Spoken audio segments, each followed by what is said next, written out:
오늘은 이제 인문 논술의 모든 것에 대해서 저희 이지영 소장님 나오셔서 말씀해 주시겠습니다. 우리 이지영 소장님은 중계랑 동작이 입시연구 소장님이시면서 한국 논술의 오래된 논술 베테랑 선생님이십니다. 이번에 저희 5월에 인문 논술을 마포에서 개강하게 되면서 이지영 선생님께서 한국 논술의 모든 것, 그리고 논술을 왜 지금 꼭 시작해야 되는지, 그리고 논술을 어떻게 하면 합격을 할 수 있는지 자세한 내용 선생님께서 말씀해 주시고요. 끝나고 논술에 대해서 잘 모르시는 분들이 대부분이시기 때문에 자세하게 궁금하신 거 편하게 질의 응답할 수 있는 시간이 있으니까 마음껏 편하게 물어보시면 되겠습니다. 이지영 소장님 모시겠습니다.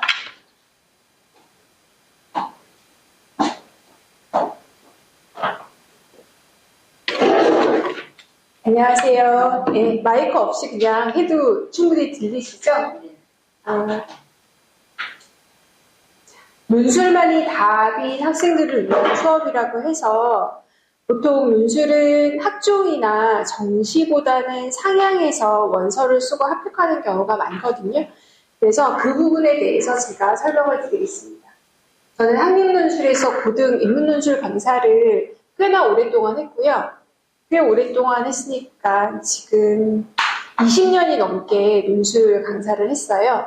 그리고 논술을 하다가 보면 어쩔 수 없이 대학교 입학에서 수시 부분을 연구할 수밖에 없거든요. 예, 그래서 하다가 보니까 입시로 조금 이제 영역을 넓혀서 지금은 중계하고 동작의 미래탐구의 입시연구소 소장을 맡고 있기도 합니다. 네, 저기요. 이게 접니다. 네, 사진이 조금 옛날에 찍은 거라서, 네, 저 맞고요. 네. 자, 논술 전형에 대해 설명을 한번, 예, 어서 오십시오. 설명을 드리자면, 일단 첫 번째가 수능체조 조건이 들어가는 수시에서 되게 중요한 어떤 전형 중에 하나고요. 그러니까 전체 입시에서 차지하는 비중은 약 10% 정도라고 보시면 됩니다.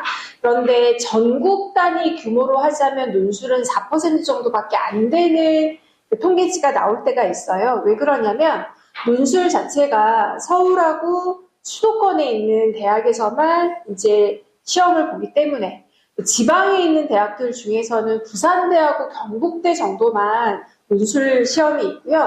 보통은 서울에 있는 대학들 그리고 경기도에서도 인하대, 아주대, 가천대, 수원대 이런 정도의 대학들만 이제 논술이 있기 때문에 전국 단위로 하면 4% 정도를 차지하고 있고 서울 지역으로 좁혀서 보자면 약 10% 정도, 9.4% 정도의 비율을 뽑고 있는데 그 수시 전형 중에서 유일하게 정시 수능과 발맞춰서 갈 수 있는 거는 논술이라고 볼 수 있습니다. 네, 논술에서는 그렇기 때문에 내신 성적보다 더 중요한 건 수능 최저 조건을 맞추느냐 못 맞추냐는 거거든요. 저희가 이따가 제가 수능 최저 조건 나올 때 설명을 드리겠지만 지금 재학 중인 학생들한테도 무엇을 되게 강조하냐면 저는 1학기 때까지 또는 여름방학 때까지도 무엇을 강조하냐면 수능 최저 조건을 조금 강조하는 편이거든요. 왜냐하면 수능 최저 조건을 맞추면 그만큼 원서 냈을 때의 경쟁률보다 실제 경쟁률이 떨어지기 때문에 논술을 했는지 여부에 따라서 합격률이 조금 높을 수가 있거든요. 근데 수능 최저 조건을 고려하지 않으면 진짜 논술을 잘 써야지만 돼요. 그래서 수능 최저 조건하고 오히려 같이 가는 전형이라고 보시면 되고요. 자, 낮은 내신 반영이라고 되어 있는데 실제로 보시면 지금 30개 정도의 대학에서 논술을 이제 시행하고 있는데 그 중에서 절반 정도의 대학이 내신 반영 없이 논술 100%로 뽑습니다. 논술 100%인 거고 내신이 반영되지 않는다라는 거고 수능 최저는 반영되는 대학이 훨씬 더 많습니다. 그래서 어떤 애들이 논술을 많이 준비하고 지원을 하냐면 그러니까 제가 처음에 제 논술 오늘 설명회의 제목이 논술만이 답인 학생들이었잖아요. 그러니까 이런 애들 내가 내신이 3등급에서 4등급 정도가 돼. 그러면 솔직히 지네 학교에서 공부를 안 하는 건 아니거든요. 그러니까 40%까지가 4등급이니까 내신 공부를 안 한 건 아니야. 근데 막상 수시에서 학생부 종합전형을 쓰려고 봤더니 내가 원하는 대학은 쓰기가 조금 어려운 내신을 내가 받았어. 노력은 했는데도. 그리고 수능 같은 경우에도 실제로 인서울의 마지막 정도가 되려면 4개 영역이 평균 2.5에서 2.5등급 정도는 돼야 서울에 있는 인서울 대학을 문을 닫고 들어가는 정도의 결과가 나온다고 하는데 수능도 조금 애매하게 불안해. 이런 친구들이 지원할 수 있는 게 논술이고 그래서 보통은 우리 아이가 3등급 내신이다, 4등급 내신이다 이러면 내신이 별로 안 높은데 이렇게 걱정하실 수 있는데 그거는 학생부 교과나 종합에 비해서는 그럴 수 있지만 논술에서는 잘하는 편에 속한다라고 할 수 있어요. 왜냐하면 내가 1등급이나 2등급 내신이야. 그럼 어차피 그 친구들은 논술보다는 교과나 종합에 훨씬 더 많은 수의 원서를 넣을 가능성이 있습니다. 아주 상향해서 논술에서 하나 정도나 2개 정도를 넣을 수는 있거든요. 근데 보통은 그렇기 때문에 논술은 3등급, 4등급, 5등급, 6등급 애들의 싸움이라고 보시면 돼요. 실제로 7등급, 8등급, 9등급은 논술 전형이라고 하더라도 감점이 되게 큰 학교들이 많거든요. 3, 4, 5, 6등급이 싸우는 어떤 수시에서의 전형이 논술 전형이라고 보시면 되고요. 자, 여기서 보시면 비슷한 시작점이 비슷하다. 그러니까 논술 같은 경우에는 아이들이 시작하는 시점이 보통 1월 겨울방학 시작하면서 시작하고 그리고 개학하고 난 다음에 3월 달에 시작하고 중간고사 끝나고 난 다음에 5월 달에 시작을 해야 이렇게 1월, 3월, 5월에 시작하는 어떤 지점들이 있거든요. 물론 일찍 하면 할수록 아이들한테 더 도움이 돼요. 그럴 수밖에 없는 게 문제를 풀어볼 시간적인 여유가 1월 달에 시작한 아이들이 5월 달에 시작하는 애들보다는 많겠죠. 똑같은 문제 유형이라고 하더라도 이게 논술만 특이한 게 아니라 다른 과목하고 비교해서 생각해 보시면 똑같은데 수학도 일찍 시작하는 애들이 개념 풀고 응용 풀고 심화까지 문제 풀이 할 시간이 많은 거고 늦게 시작하면 늦게 시작할수록 빠르게 진도를 빼니까 문제를 풀 수 있는 양이 적을 수밖에 없는 거잖아요. 논술도 마찬가지거든요. 근데 이게 7월 여름방학 때부터 시작을 하면 그렇게 해서 합격한 애들도 있다더라 이렇게 소문을 듣고 오신 분들도 계실 텐데 그런 애들은 타고난 애들이라고 볼 수 있습니다. 네. 그런 애들은 실제로 글을 읽고 분석하고 글을 쓰는 데 있어서 일정 정도의 재능을 가지고 타고난 아이들이라고 볼 수 있는데 옛날에는 그런 친구들이 합격에 조금 종종 많이 눈에 띄는 편이었는데 요즘은 그렇진 않아요. 요즘은 전반적으로 아이들이 글을 읽고 글을 분석하고 글을 쓰는 글을 쓰는 능력들이 많이 떨어졌어요. 그건 애들의 탓이라기보다는 활자와 익숙하지 않은 세대이기 때문에 그런 거거든요. 근데 어쨌든 그런 애들은 왜 그런 애들 있어요. 원서 내고 난 다음에 1주일, 2주일 정도 공부했는데 논술에서 합격했다더라. 압도적으로 많은 애들은 이과 애들이에요. 이과 애들은 수학을 잘하면 수리 논술을 잘할 가능성이 있어요. 네. 그런데 인문 논술은 약간은 이과 논술처럼 상관성이 엄청 높지는 않거든요. 근데 그럼에도 불구하고 인문 논술도 원서 내고 몇 번 글 써보고 합격한 애들이 있다라고 하는데 그런 아이들은 타고난 애들이거나 또는 그 대학의 논술이 특별하게 난이도가 높지 않을 때 그러니까 일찍 시작해도 별로 어렵지 않은 논술이거나 그러니까 짧게 해도 어렵지 않은 논술일 경우에 그런 답이 나올 수가 있다. 실제로 제가 합격한 아이들을 보면 보통은 4, 5개월 이상은 논술을 연습한 아이들이 합격률이 높거든요. 이거는 저뿐만 아니라 다른 인문논술 선생님들도 그렇게 얘기하실 거예요. 그래서 근데 어쨌든 시작할 때 인문논술은 시작할 때 조금 어렵습니다. 왜냐하면 실제로 난이도가 되게 높다라기보다는 아이들이 그렇게 연습해 본 적이 별로 없어요. 이제까지 애들은 논술을 쓰더라도 단답형, 논술형 이렇게 해가지고 짧게 단어나 문장 정도 쓰는 거지 어쨌든 서론, 본론, 결론은 아니지만 지금 논술은 서론, 본론, 결론을 맞추어서 쓰는 그런 형식은 아닙니다. 물어보는 질문에 정확하게 답을 해야 되는 건데 그 답을 하는 것도 답을 위한 독해, 분석, 개요, 쓰기 방법이 따로 있어요. 네. 그래서 그런 부분을 연습하지 않으면 어려운데 그전에는 맨날 단답형 서술형을 쓰거나 1, 2, 3, 4, 5번 선택지 중에서 하나를 고르거나 이런 것만 열심히 하다가 이제는 스스로 자기가 답을 만들어야 되기 때문에 처음에 조금 어려워해요. 제가 원래 제 반은 여학생들이 압도적으로 많은데 올해는 조금 독특하게 중계에서 제가 수업을 지금 하고 있는데 중계에서 수업하는 애들의 절반 정도가 남학생들이 좀 들어왔어요. 근데 남학생들의 특징이 뭐냐면 독해를 하고 답을 쓸 때 답은 정확해. 근데 문장이 약간 엉망이야. 그리고 가끔은 요번에 이제 가르치는 애들 중에 한 명이 글씨를 못 알아보는 애들도 있어요. 그래서 제가 이제 1대1로 첨삭을 할 때 이게 무슨 글자인지 독해가 안 돼. 그랬더니 자기도 한참 보더니 모르겠대. 내가 야, 문맥에 맞게 읽어보고 나한테 알려줘. 작성자가 모르는 걸 내가 어떻게 알아? 이렇게 얘기하면 자기가 이렇게 읽어보고 이렇게 근데 네가 생각해도 글씨가 너무했다 싶지. 그러면 그렇다고 하는데 얘들도 맨날 일주일에 한 번씩 와서 쓰기 연습하고 또 숙제로 쓴 글에 대한 다시 쓰기 하고 하다가 보니까 글씨가 좀 더 괜찮아져요. 네. 초등학생 가르치는 막 느낌이 드는데 어쨌든 그런 것도 있을 수 있다. 그래서 처음에 근데 문장을 써놓고 난 다음에 막 현장에서 이제 수업 시간에 글을 쓰게 하면 애들이 쓰는 건 쓰는 건데 내가 뭘 어떻게 썼는지 잘 몰라. 그리고 난 다음에 그 다음 주에 1대1로 첨삭할 때 이렇게 얘기를 하잖아요. 그러면 선생님 제가 이렇게 썼다고요? 이렇게 얘기하면 네가 썼어. 네가 쓴 거 선생님이 안 썼어. 그랬더니 제가 마음이 급했나 보네요. 이렇게 얘기하거든요. 그러니까 자기 마음먹은 만큼 문장으로 만들어지지 않아요. 처음에. 그래서 처음에 이거를 어렵게 느끼는 친구들이 좀 많습니다. 그러니까 실질적인 난이도가 엄청나게 어렵다기보다는 그러니까 체감 난이도가 좀 어렵다? 그전에는 그냥 이렇게 번호 고르면 되는데 이제는 내가 문장을 만들어내야 되니까 조금 어려운데 이 연습이 반드시 필요합니다. 그래서 여름방학 때부터 시작하잖아요. 여기에 이제 아이들이 지금 고3 아이들이고 그 위에 형제 자매들이 없으면 모르실 수도 있는데 위에 이미 한번 대입을 치러보신 경험이 있으시면 아시겠지만 여름방학이 그렇게 여유 있지 않아요.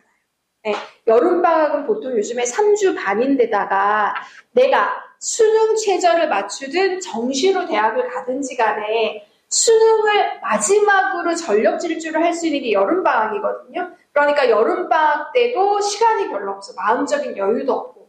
근데 이제 논술까지 거기에 겹쳐지면 힘듭니다. 그러니까 여름방학이 시작하시는 것보다는 지금 시작하는 게 1학기 때 시작하는 최적기의 마지막 타임이라고 보시면 돼요. 자, 한번 볼게요.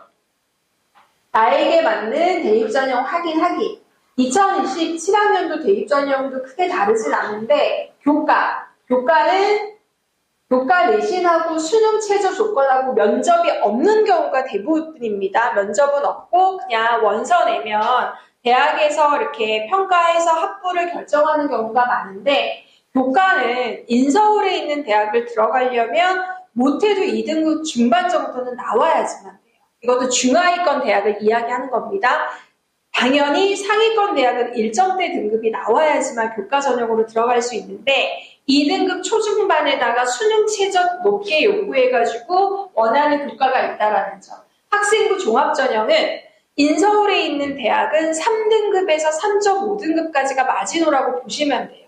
이거는 그냥 제가 어머님들한테 공포를 드리기 위해서 말씀드리는 게 아니라 실제로 대학들이 입시 결과를 매년마다 발표한 지가 10년이 넘었거든요. 거기를 보면 일단 단국대 죽전 정도에 들어가는 애들의 평균 내신 등급을 보면 3등급에서 3.5등급 정도가 돼요. 인서울 같은 경우에는 2점대 중후반 정도는 받아야지만 되거든요. 3등급대로 가능한 인서울에 있는 대학은 명지대나 또는 한성대나 서경대 정도가 돼요. 네. 그러니까 그런 어떤 것들이 학생부 종합전형이다. 학생부 종합전형은 수능 최저가 없지만 면접이라고 하는 단계가 있는 경우도 있고요. 논술 같은 경우에 이렇게 있고 정시 수능은 있지만 수능의 내신이 반영되는 대학이 있긴 하지만 많지 않은 건 아시죠? 서연고, 한양대 정도밖에 없어요. 네, 그러니까 정시에 수능으로 들어가는 게 아니라 내신까지 반영되는 대학은 4개 대학밖에 없으니까 우리는 걱정할 필요가 없다. 네. 그러면 여기에서 보시면 일반고를 다녀. 우리 애가 일반고를 다녀. 자, 여기에서 또 알아주실 게 뭐냐면 학생부 종합은 고등학교를 봅니다. 대학에서 안 보는 척 하지만 실제로는 얘가 특목고인지 자사고인지 일반고인지 보거든요. 블라인드 테스트라고 하지만 이거는 눈 가리고 아웅이에요. 입시를 조금만 들여다보고 연구를 해보면 이게 금방 알 수 있는 게 학생부를 보면 이게 마이크가 있네. 학생부를 보면 깜짝 놀랐어. 학생부를 보면 이 아이가 일반고 커리큘럼에서 선택을 해서 점수를 받는 것인지 특목고인지 자사고인지 알 수 있어요. 왜냐하면 일반고에서는 볼 수 없는 시간표 또는 선택 과목이 자사고나 또는 특목고거든요. 그러니까 그런 걸 알 수 있다. 그래서 근데 논술 같은 경우에는 학교를 안 봅니다. 논술은 정시랑 좀 비슷하다고 보시면 돼요. 그래서 학생부 종합이 정성평가라면 학생부 교과하고 논술 전형하고 정시는 정량평가거든요. 그러니까 이렇게 글 쓰는 시험인데 어떻게 정량평가냐? 아닙니다. 답이 정해져 있어요. 수학의 이과 논술의 수리 논술도 답이 정해져 있는 것처럼 인문 논술도 답이 정해져 있는데 답이 뭐 1번, 2번, 3번, 4번, 5번 이렇게 나오진 않으니까 답이 5번 방향으로 나와야 돼. 내가 왜 5번 방향으로 답을 썼는지 글을 쓰는 거거든요. 답은 5번 방향인데 내가 글을 1번 방향으로 썼어. 아무리 글을 잘 쓴다고 해도 걔는 탈락입니다. 답이 정해져 있는 것이 인문논술이라고 보시면 되고요. 일반고 기준으로 해서 3.5등급 이하의 내신이다. 그러면 인서울이나 또는 수도권에 있는 알만한 대학의 학생부 종합전형이나 교과전형은 안 됩니다. 안 되고요. 수학이 4등급 이하면 특히 이런 애들이 있어요. 지금 인문계 논술에 관심이 있으셔서 오셨겠지만 우리 애가 국어나 영어나 탐구는 괜찮은데 수학이 잘 안 나와. 수학이 4등급 정도밖에 안 돼서 수능으로 정시로 가기가 애매해라고 하는 친구들은 자연계로 마음을 먹었다고 하더라도 인문논술을 생각을 해봐야 되고 인문논술로 생각하신 분들은 당연히 인문논술을 시작해야지만 돼요. 예를 들어서 지금 아이들 3월달 모의고사 받고 조금 있으면 4월에 저거 나올 텐데 성적표 나올 텐데 3월 모의고사 성적표가 물론 교육청 성적표라서 저희가 직접적으로 반영하진 않습니다. 6월하고 9월달 평가 모의고사가 중요한데 실제로 3월달은 조금 중요하게 저희가 생각하긴 하거든요. 왜냐하면 고3이 돼서 첫 번째 보는 수능 모의고사 성적표이기 때문에 그런데 자 정시 기준으로 했을 때 이렇게 나오면 2, 3, 2등급 정도가 나온다. 국어, 수학, 영어, 탐구거든요. 이 정도가 되면 건동, 홍숙 정도의 낮은 중간 이하의 대학이나 국순 세단 정도를 정시로 갈 수 있는 정도가 된다고 보시면 돼요. 하지만 논술에서는 최상의 대학까지 가능하다. 그걸 말씀드리고요. 자, 대입 경우 알아보기. 우리 아이가 내신이 2.5등급에서 3등급 정도다. 그러면 실제로 아이들에 대해서 저희가 수시상담을 해주는데 물론 학교 선생님들도 해주시고 컨설팅 하시는 분들도 하고 근데 저희도 하거든요. 저도 하거든요.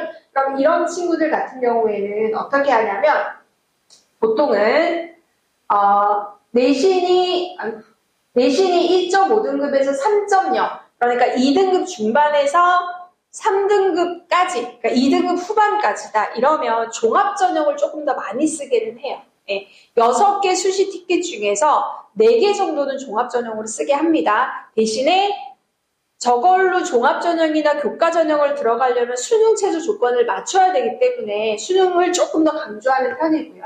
그리고 내신이 3에서 3.5등급 정도라면 학종으로는 인서울에 있는 대학들, 특히 여대 같은 경우에는 여기에 해당할 수가 있고요. 그리고 논술로 이제 조금 하는 편이고요.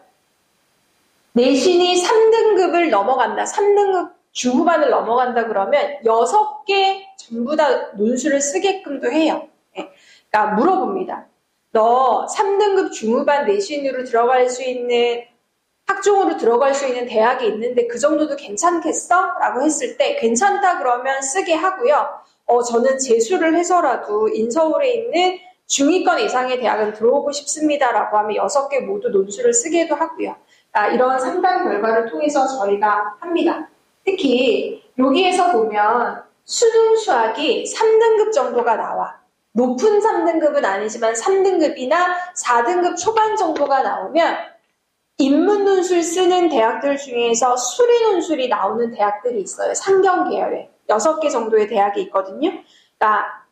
근데 그거는 이과 논술하고는 좀 달라요. 상경 계열, 경영 경제에서 사용되는 수리 논술이기 때문에 그 대학들은 상대적으로 같이 나오는 인문 논술이 조금 쉬운 편이거든요. 그 대학을 쓰게끔 합니다. 네. 자, 이렇게 되어 있는 거고요. 수학이 4등급 정도인 경우에는 약술형 대학도 있습니다. 왜냐하면 약술형 대학은 국어 문제하고 수학 문제가 나와요. 수학 문제는 아이들 그걸로 하면 수상하나 수원, 수투에서 나오는 어렵지 않은 문제들. 네, 그런 문제들이 나오기 때문에 하는 편이고요. 자, 이거 한번 볼게요. 이게 제가 오늘 보여드리는 거는 자료로 출력을 하셔서 볼 수가 있을 텐데 논술 전형의 수능 최저 조건입니다.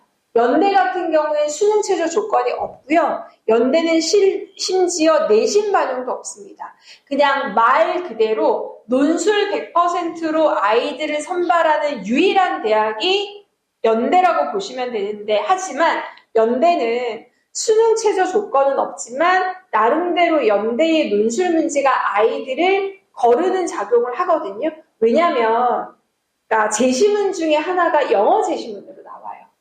우리나라의 인문 논술 나오는 대학들 중에서 영어 제시문이 출제되는 대학이 연대, 이대, 외대 이렇게 3개의 학교거든요.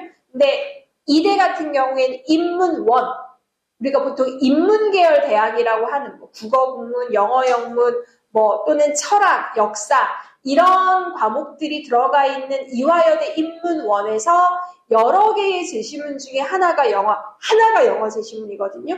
그리고 외대 같은 경우에는 어문계열, 외대도 사회계열, 경영, 경제가 있거든요. 그러니까 외대는 어문계열하고 사회계열로 나누어서 논술 문제가 나오는데 어문계열의 제시문 중에 하나가 영어 제시문이거든요. 외대 영어 제시문이 제일 쉬워요. 이대에서 나오는 영어 제시문은 조금 어렵습니다만 수능 특강에서 약간 난이도 높은 문제 정도거든요. 근데 연대는 영어 제시문이 길이도 길고 난이도도 꽤 높은 편입니다. 네, 그래서 그거 있고요.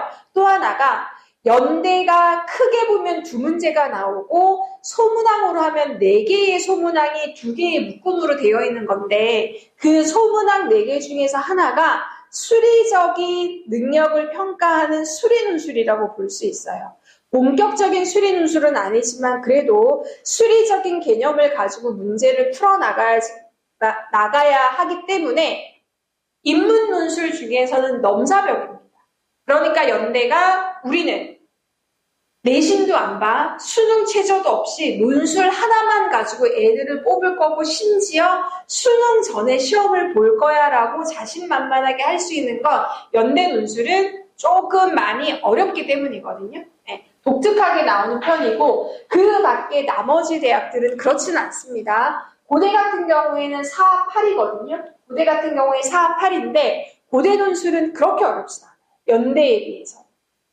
우리가 연대랑 고대를 쌍벽이라고 보잖아요. 논술로만 치자면 고대 논술은 조금 평범한 편이에요. 다른 대학. 이게 수능하고 다르게 논술은 각 대학의 교수들이 내는 거거든요. 그러니까 고대면 논술이 되게 어렵지 않을까? 그렇게 어렵지 않아요. 그러니까 오히려 이화여대의 논술이 고대 논술보다 훨씬 더 어려울 수 있습니다. 놀랍게도 지금 현재 출제되는 인문논술 중에서 가장 난이도가 높은 거는 숭실대예요. 연대 빼고, 연대는 연대는 복잡다단하게 어려운 거고 논술이라고 하는 측면에서 보자면 숭실대가 제일 어려워요. 왜냐하면 숭실대는 엄청 주제가 깊이 있고 글도 되게 잘 써야 돼. 우리가 보통 예전에 논술이라고 하면 애가 아는 거 많고 글도 잘 쓰고 깊이 있게 생각하고 이런 것들이 필요하다 이렇게 얘기하는데 걸맞는 게 숭실대 논술이에요. 네. 자, 그런 특징이 있다는 거 말씀드리고요. 성대 같은 경우에는 서강대하고 우리가 또 경쟁 관계잖아요. 근데 성대 논술하고 서강대 논술 중에서 난이도로만 보자면 학생들 입장에서의 체감 난이도는 서강대가 훨씬 더 어렵습니다. 성대는 약간 수능적인 어떤 사고력을 필요로 해요. 답이 딱 정해져 있어. 글을 잘 쓰지 않아도 돼. 아까 제가 말씀드린 거 5번 방향으로 답을 써야 되는데 1번 방향으로 답을 쓰면 아무리 잘 써도 떨어진다라고 하는 게 성대고요. 서강대는 인문사회 계열의 논술이 상당히 어려운 편입니다.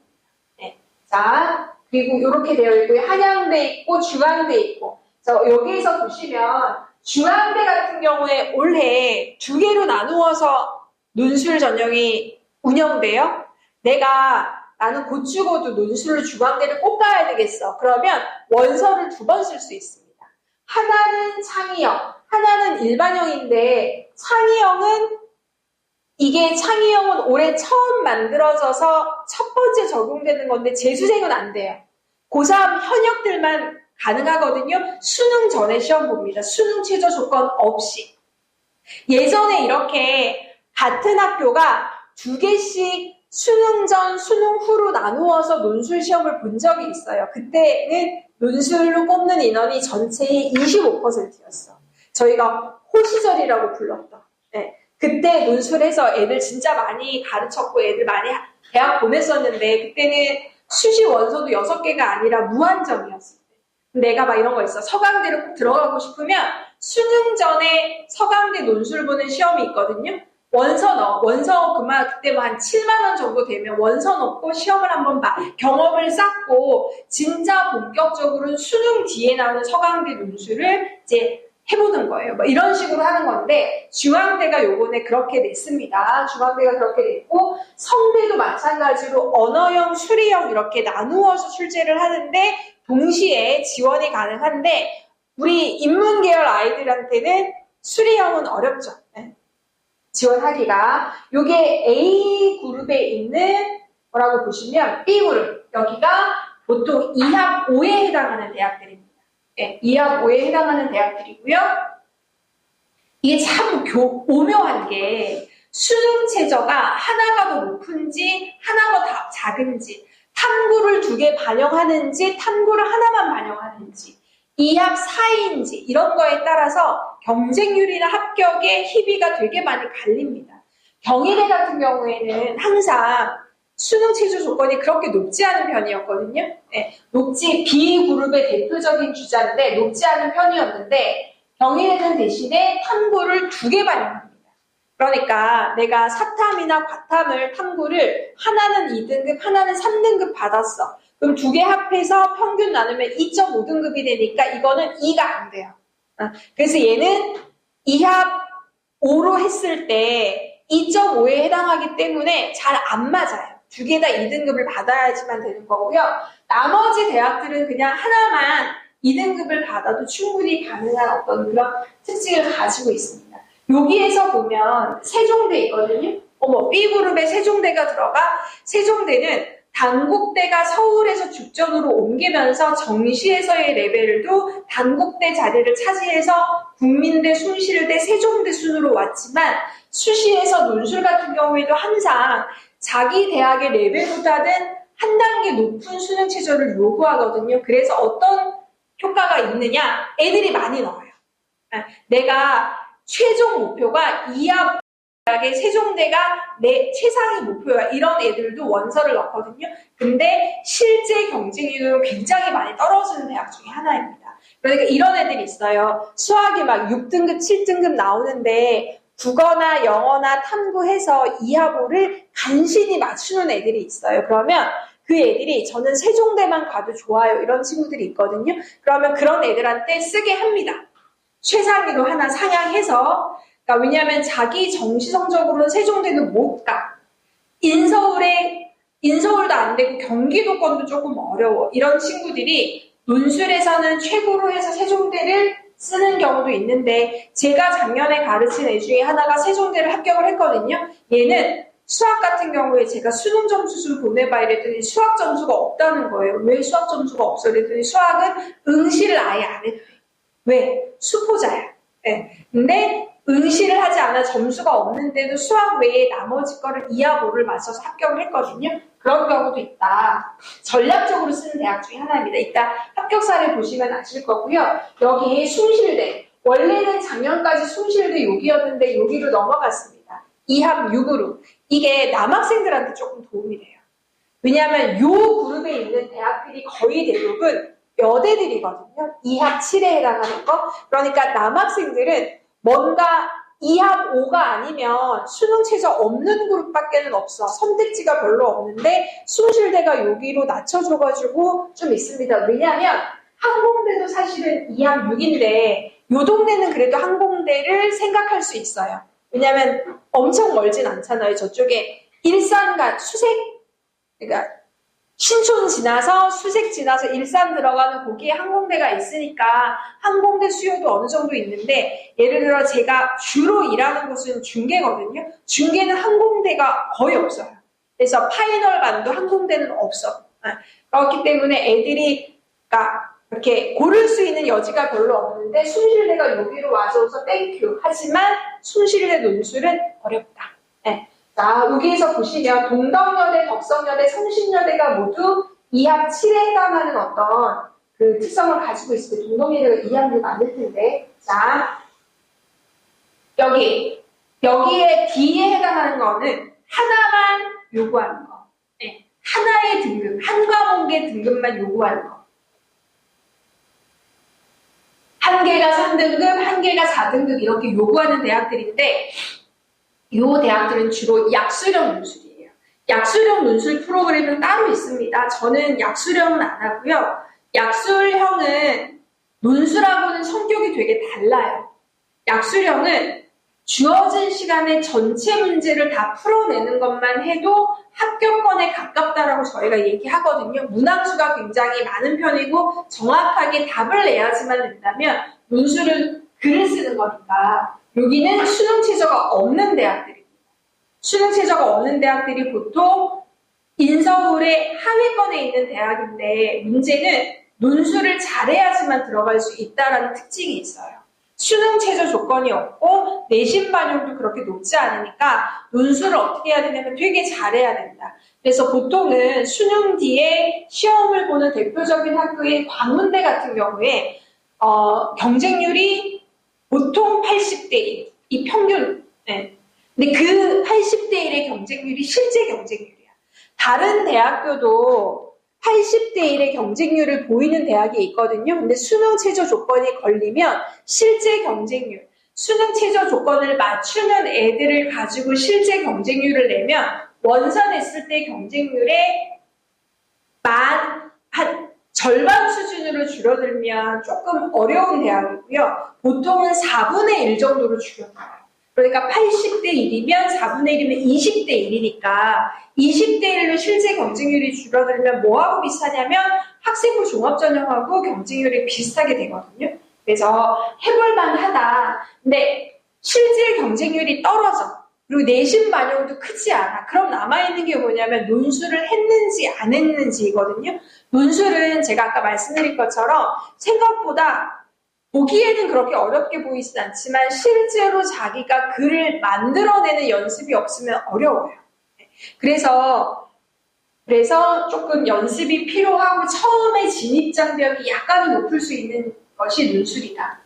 자, 여기에서 보시면 요거는 자료가 있으니까 보시면 좋은데, 여기에 보면 수리논술이 나오는 대학이 있잖아요. 이거는 이과형 수리논술은 아니고요. 그러니까 인문계열 아이들이 많이 선택하는 선택 과목이 확률과 통계잖아요.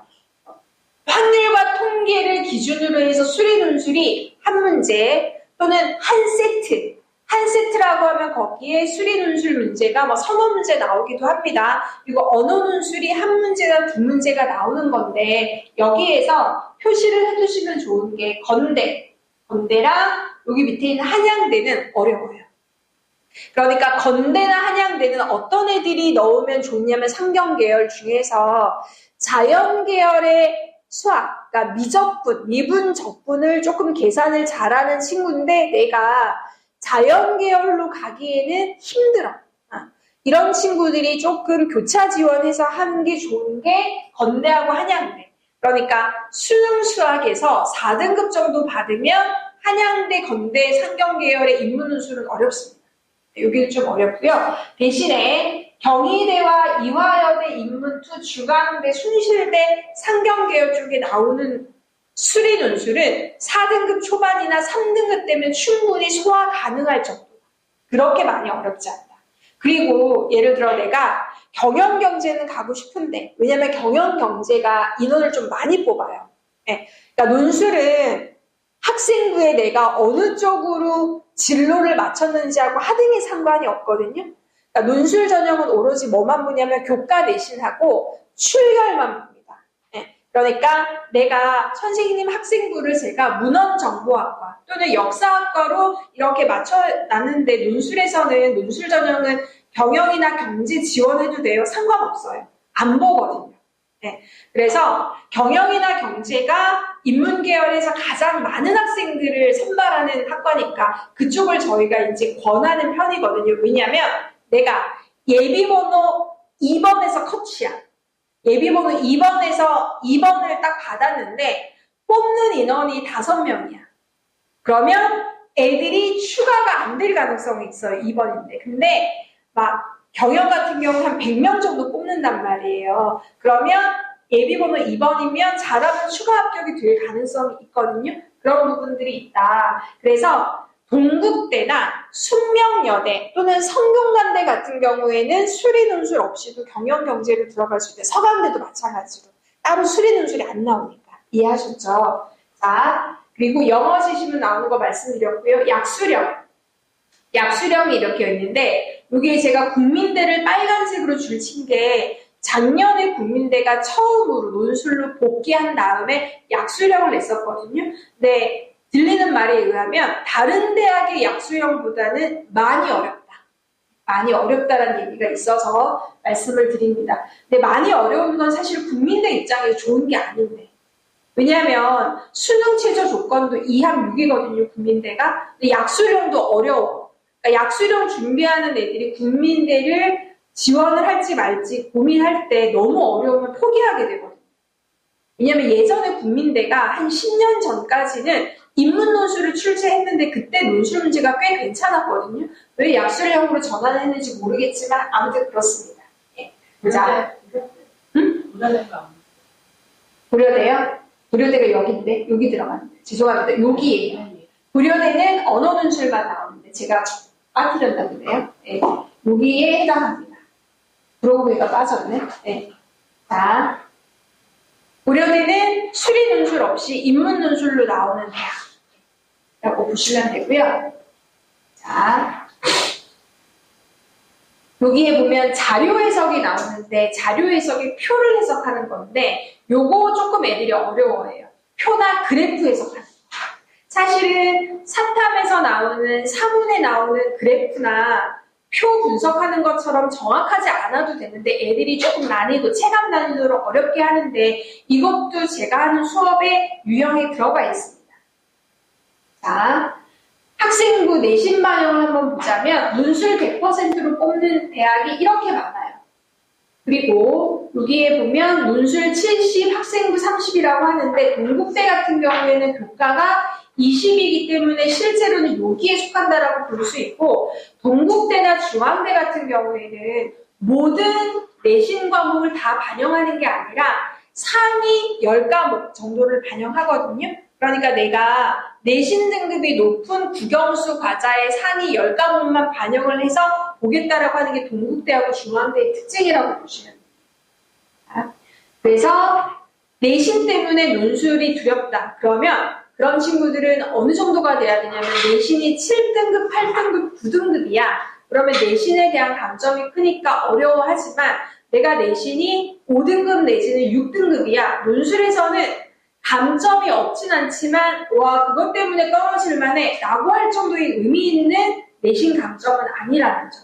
마찬가지로 3등급이 논술에서는 사실은 제일 3, 4등급이 논술 전형이 제일 많거든요. 인원이. 네. 왜냐면 학종으로는 조금 모자라고 그렇다고 해서 공부를 열심히 안 하는 친구들도 아니고 그래서 논술의 이 성실성을 조금 가지고 있는 친구들이 논술 전형에 많이 이렇게 지원을 하는데 실제로 내신은 생각보다 그렇게 큰 어떤 작용을 하지 않는다. 자, 논술 전형의 높은 경쟁률 때문에 조금 걱정을 하시는데 이거 한번 보시면 이거는 제가 지금 자료를 올리는 거는 각각의 대학들이 자체적으로 발표한 자료들이에요. 저희가 추정해서 내세운 게 아니라 건대 같은 경우에 보시면 원서를 쓸 때 경쟁률이 되게 높죠. 네, 꽤 높습니다. 127.6대 1이에요. 네, 건대는 그러니까 실제 점수에 해당하는 어떤 등급보다는 상징적 등급이 상당히 높은 편이거든요. 네, 위치가 좋잖아요. 위치가. 다리 하나만 넘으면 강남이고 왔다 갔다 하기도 편해가지고 자 그래서 건대는 조금 인기가 많은 대학 중에 하나인데 수능 최저를 충족하는 비율이 50대 1 정도로 떨어지는 거예요. 그러니까 실제 경쟁률이 많이 떨어진다고 보시면 되고요. 충원율은 이거는 완벽하게 믿으시면 안 돼요. 왜냐하면 논술 전형은 학생부 교과나 종합에 비해서 충원율이 왔다 갔다 하거든요. 그러니까 그때마다 몰리는 인원에 따라 조금 달라진다고 볼 수 있어요. 그래서 어떤 때는 충원이 전혀 없다가 어떨 때는 충원이 되기도 하고 충원이 쭉 되다가 어떤 때는 충원이 안 되고 이런 것들이 좀 있어요. 학생부 종합이나 교과는 어차피 받아오는 내신 가지고 겨루는 거니까 충원이 어느 정도 된다라는 게 의미 있는 비율로 나올 수 있는데 논술은 딱히 그렇진 않아요. 예를 들면 네? 논술을 몇 명을 뽑는다는 거가 정해지지 않는다는 뜻이에요? 아니요. 충원은 예비번호 받고 추가 합격. 예비번호 받고 추가 합격하는 비율. 네. 자, 왜냐하면 그러니까 보통 종합전형은 한 아이가 여러 군데 학교에 2개 이상의 학교에 중복 합격하는 경우가 많아서 걔는 어차피 등록은 하나만 하니까 여기가 빠지잖아요. 그러면 예비번호가 쭉쭉쭉 들어와서 충원이 될 수 있는데 논술은 그렇게 되기는 조금 어렵습니다. 그래서 이런 거에서 작년까지 2년 정도 충원율이 꽤 높으니까 올해도 높겠네? 그렇게 가늠하기가 조금 어렵습니다. 근데 궁금해 하시니까 자료를 가지고 오긴 했습니다. 경희대 같은 경우에 잘 안 보이실 것 같긴 하지만 여기에서 보면 원서 넣을 때 경쟁률이 자율전공 학부 같은 경우에 111.1대 1이었거든요. 근데 실질 경쟁률은 26.4대 1이었어요. 네, 그러니까 이것저것을 이유로 빠집니다. 예를 들어서 수능을 봤는데 너무 잘 봤어. 그래서 나 이대로 논술에서 합격하면 안 되니까 시험장에 안 갈 거야 라고 생각하실 수 있지만 논술은 그런 경우가 진짜 희박해요. 네. 논술은 수시 납치의 용어를 쓸 수 있는 건 학생부 종합전형이나 교과전형에서 논술은 아닙니다. 논술은 보통 자기의 수능 최저를, 그러니까 자기의 수능 성적이 대학에 원하는 수능 최저에 간신히 딱 맞춰가지고 합격하는 경우가 훨씬 더 많아요. 네. 그래서 보시면 이거는 뭐 여러 이유로 이제 아이들이 시험장에 안 갔을 수도 있고, 그리고 내가 수능 최저 조건을 아예 못 맞췄기 때문에 안 가는 경우가 압도적으로 많습니다. 보시면 여기 일본어학과 같은 경우에 보면 원서 넣을 때는 48대 1 정도가 됐는데 실제 경쟁률은 7.7대 1이거든요. 이 정도면 해볼만 해요. 거꾸로 얘기하자면 경희대는 논술이 어렵습니다. 경희대가 2가지 종류로 논술이 나오거든요. 하나가 사회계열. 아까 보셨던 자율전공 학부나 또는 중간에 여기 행정이나 사회, 경제, 무역, 미디어, 경영, 회계 이런 데는 사회 계열이고요. 중간에 보면 국어, 국문 또는 철학, 사학, 그리고 일본어학과, 스페인어학과 이렇게 어문 계열은 인문, 체능 계열. 여기에 보면 있는데 체육학과도 여기에 사실 들어가거든요. 그러니까 체육학과는 수능 최저 조건이 다르지만 체육학과가 논술을 가지고 이제 들어가는데 경희대의 사회계열 논술은 수리 논술이 나와요. 어렵지 않은 수학 문제에 나오는데 인문체능 계열은 원래 정시 기준으로 하면 인문체능 계열의 학과가 사회계열로 묶인 학과들보다 낮거든요. 논술은 인문체능 계열이 훨씬 더 어렵습니다. 네. 그러니까 제대로 논술 문제를 내는 대학 중에 하나가 경희대거든요. 어렵진 않아. 근데 한 번도 아이들이 고등학교를 다니면서까지 깊이 있게 생각해보지 않았던 주제들을 논술로 냅니다. 그래서 경희대 논술은 쉽지 않다. 동국대 논술은 그 라인에 있는 대학들 중에서는 논술이 조금 쉬운 편이에요. 네, 이런 경우 있어요. 동국대 논술. 애가 원서 내고 난 다음에 여름방학부터 시작해서 파이널까지 수업 전부 다 합해가지고 한 10번 정도밖에 안 들었는데 합격했어. 경희대에서 나오기가 어렵지만 동국대에서 나오기가 쉽습니다. 왜냐하면 동국대 논술은 그렇게 어렵지 않아요. 네. 그 라인에 건동, 홍숙 이렇게 있잖아요. 그 위에 중경, 외시, 건동, 홍숙 라인 중에서 가장 논술이 그냥 무난하고 어렵지 않게 그냥 교과서만 잘 이해하면 풀 수 있도록 나오는 문제가 동국대 논술이거든요. 논술에 보시면 원서 넣을 때 경쟁률이 예를 들어 66대, 여기는 거기다가 수리 논술도 없어. 그럼 여기에 조금 인기 있는 학과들 같은 경우에 여기는 미디어 커뮤니케이션 전공도 있고 광고 홍보학과도 조금 인기가 높아요. 근데 뭐 예를 들어서 국제통상학과가 있다. 62대 1이지만 실제 경쟁률은 18대 1 정도로 떨어집니다. 그래서 여기는 논술이 그렇게 어렵지 않아서 도전을 해볼 만한 어떤 대학이라는 생각이 들고요. 자, 처강대 논술 같은 경우에는 자, 2025학년도에 여기는 학부 단위로 뽑으니까 원서 넣을 때 경쟁률이 95대 1, 94대 1 정도인데 반올림을 할 필요는 없지만 한 95대 1 정도라고 본다면 실제 경쟁률은 24대 1 정도로 많이 떨어지죠. 저희가 추정한 게 아니라 대학들이 이제 발표한 거니까 그렇습니다. 자, 그리고 여기도 약간 경희대랑 비슷하게 인문계열하고 사회계열 이 논술이 하나가 나오거든요. 그리고 경영경제 쪽에 논술이 따로 나와요. 그런데 경영경제 논술이 수리 논술이 안 나오는 대신에 좀 쉽습니다. 논술적인 측면에서 보자면 인문사회 계열의 논술이 좀 더 어려운 게 서강대입니다. 왜 우리가 보통 서강대, 성대하면 서강대는 문과대학의 측면이 조금 더 강하고 성대는 이과적인 측면이 좀 더 강하다라고 하는데 거기에 맞게 논술 같은 경우에는 조금 작정하고 내는 인문사회 계열의 논술이 서강대다. 아까 경희대 얘기 드렸던 것처럼 성신여대가 이제 2학 7인 여대 중에서 보시면 원서 나올 때 여기는 경쟁률이 생각보다 그렇게 높지 않거든요. 2학 7인데 왜냐하면 여러 가지 이유가 있겠지만 제일 큰 이유 중에 하나는 성신여대는 수능 전에 논술 시험을 봐요. 그러니까 애들이 수능 전에 뭔가 일을 치르는 게 부담스러워. 특히 서울이나 수도권 애들은 그나마 덜한데 지방에 있는 애들이 수능 전에 몸을 움직여서 시험을 보러 오는 게 사실은 시간적으로는 꼴랑 하루밖에 안 되지만 심리적으로 되게 부담스러워요. 그래서 수능 전에 대학에 논술 시험이 있는 경우에는 지방 애들은 잘 지원하지 않습니다. 수능이 끝나고 나면 희한하게 수능을 잘 봤든 수능 점수가 좋든 수능 점수가 안 좋든지 간에 수능이 끝나면 이게 그냥 뭐 하나가 해결된 게 아니라 애들이 마음의 짐이 큰 돌덩이가 이렇게 치워질 것처럼 좀 홀가분함을 느끼거든요. 그러면 그때부터는 논술을 향해 달리는 경우가 있는데 수능 전에 시험이 있으면 그러기가 좀 어렵죠.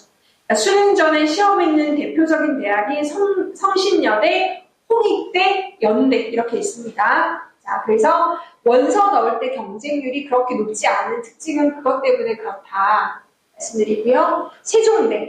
세종대는 보시면 제가 아까 세종대 뭐라고 말씀드렸냐면 2학 5의 두 번째 그룹, B그룹 중에서 다른 대학에 비해서 수능 취득 조건을 조금 높게 요구하는 저희가 이제 처음에 세종대가 논술한다 그랬을 때 수능체조 조건을 보고 좀 건방진데 막 이렇게 생각했단 말이에요.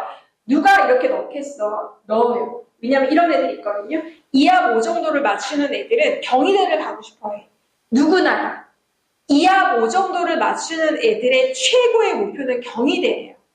외대는 이상하게 인기가 없고 외대는 사실 2합 4야. 그러니까 경희대를 가고 싶어 하는데 전략적으로 세종대를 쓰게끔 하기도 합니다. 야, 어차피 네 점수로는 인서울은 안 돼. 근데 세종대에서 요구하는 2합 5를 간신히 맞췄잖아? 근데 누구나 다 몰리는 경희대보다는 세종대를 넣는 게 너한테 훨씬 더 유리할 텐데 라고 해서 하는데 여기에 보시면 실제 경쟁률이 생각보다 많이 낮습니다. 네. 자, 원서 넣을 때 경쟁률이 74대 1이면 실제 경쟁률이 20대 1. 여기 작년에 제가 가르친 애 중에 하나가 국제학교 여기 합격했거든요. 세종대 논술은 어려워요. 숭실대하고 세종대가 원래 세종대가 그렇게 안 나왔었는데 논술 문제가 작년하고 재작년 한 2년 전부터 논술을 어떻게 되냐면 글발이 필요한 글을 좀 잘 쓰는 저는 그때 이제 합격한 애가 중계에서 가르친 의정부에서 고등학교 다니면서 주말에 와서 논술 수업 듣던 친구인데 얘가 처음에 얘 좀 늦게 왔어. 여름방학 때부터 시작했거든요. 처음에 왔을 때 보니까 글을 제법 써. 근데 문제는 뭐냐면 글을 제법 쓰기는 하는데 논리적인 분석을 조금 헤매요. 아까 제가 5번으로 분석해야 되는데 얘는 약간 4번에서 5번 사이로 분석하는 거야. 그러니까 약간 핀트가 안 맞아. 근데 설명을 해주면 이해는 해.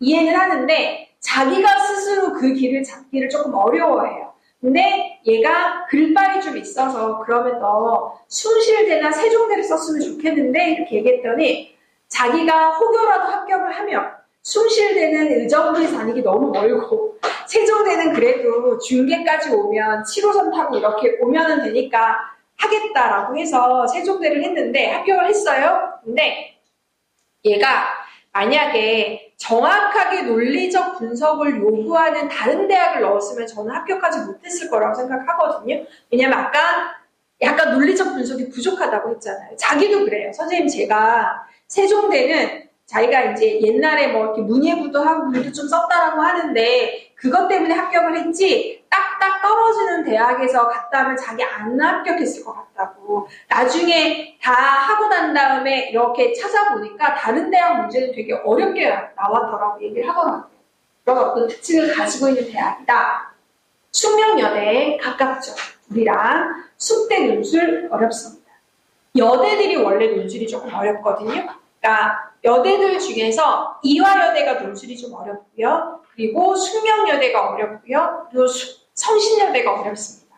서울여대가 논술이 있으면 대한민국에서 나오는 입시 논술의 중간 정도, 평균을 차지하는 게 서울여대라면 성신여대, 숙명여대, 이화여대는 그것보다 항상 평균보다 훨씬 더 어려운 난이도를 가지고 있습니다. 숙명여대. 자, 보시면 여대들은 희한하게 실질 경쟁률을 잘 발표 안 해요. 특히 이화여대하고 숙명여대. 왜? 수능체조 조건을 못 맞추는 애들이 남학생에 비해서 훨씬 더 많이 나오거든요. 실질 경쟁률이 많이 떨어지니까 잘 발표하지 않습니다. 보시면 원서 넣을 때 경쟁률이 안 나와 있네. 그러니까 실질 경쟁률이 12.5, 그러니까 13대 1, 그리고 인문 17대 1 정도가 되니까 그렇게 어렵지 않다.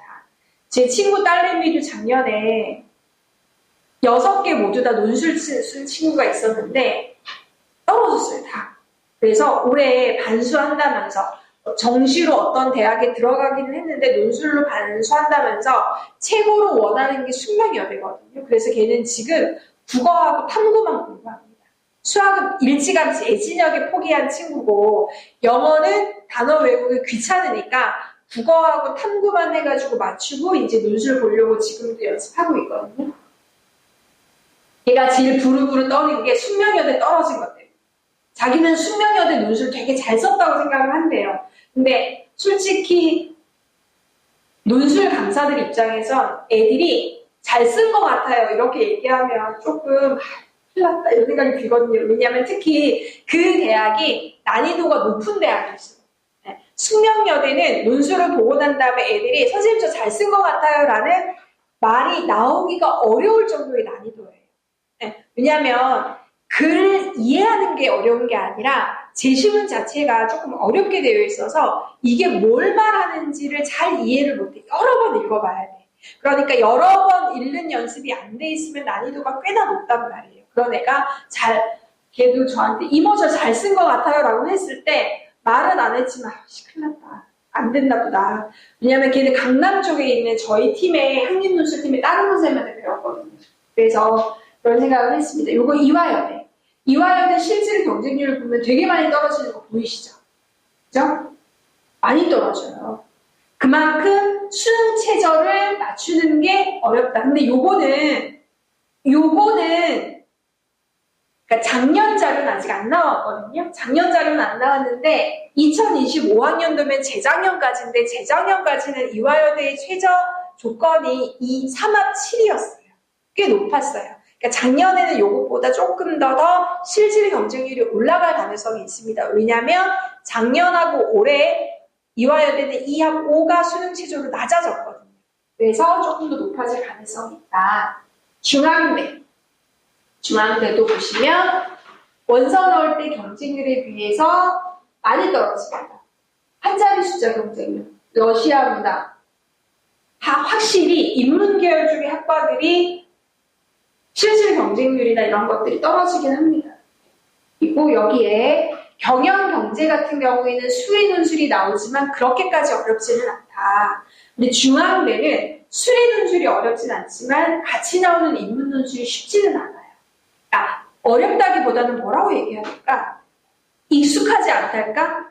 그러니까 제시문이 엄청 많이 나왔거든요. 다른 대학의 2배가 나옵니다. 게다가 애들이 독해하기 쉬운 건 그러니까 비문학 영역의 제시문이 독해하기가 쉬워요. 근데 중앙대는 문학 작품이 제시문으로 많이 나와요. 거기다가 글을 엄청 짧게 요구해요. 500자 분량. 그러니까 어떻게 써야 되냐면 내가 이해했어. 내가 이해한 거를 군더더기 다 빼고 논리적인 핵심만 딱 써야 되기 때문에 글을 조금 잘 쓰는 친구들한테 오히려 불리할 수 있는 게 중앙대고요. 어떤 애들 왜 요즘에 MBTI가 있어 조금 설명하기가 편한데 대문자 T에 해당하는 애들 있죠. 그러니까 이게 그런 말이네. 이렇게 한마디로 쫙 정리하는 똘똘한 애들 있잖아요. 논리적인 애들. 그런 애들한테 유리한 게 중앙대다. 이렇게 말씀드릴 수가 있고요. 홍익대 또 가깝습니다. 홍익대는 이렇게. 자, 근데 홍익대도 올해부터는 수능 최저 조건이 조금 바뀌어서 실제 경쟁률이 조금 더 올라갈 수 있습니다만 홍익대 논술도 쉽지는 않은 편이에요. 전동홍수 라인 중에서 홍익대가 조금 어려운 편이다. 인하대 논술을 가지고 온 건 수능 최저 조건이 없을 때 대학이 경쟁률이 별로 떨어지지 않는다는 걸 보여드리기 위해서 가지고 왔습니다. 원서 넣을 때 경쟁률이 44.9대 1이지만 실제 경쟁률은 33.3대 1이고 보시면 한 5에서 10% 정도밖에 안 떨어져요.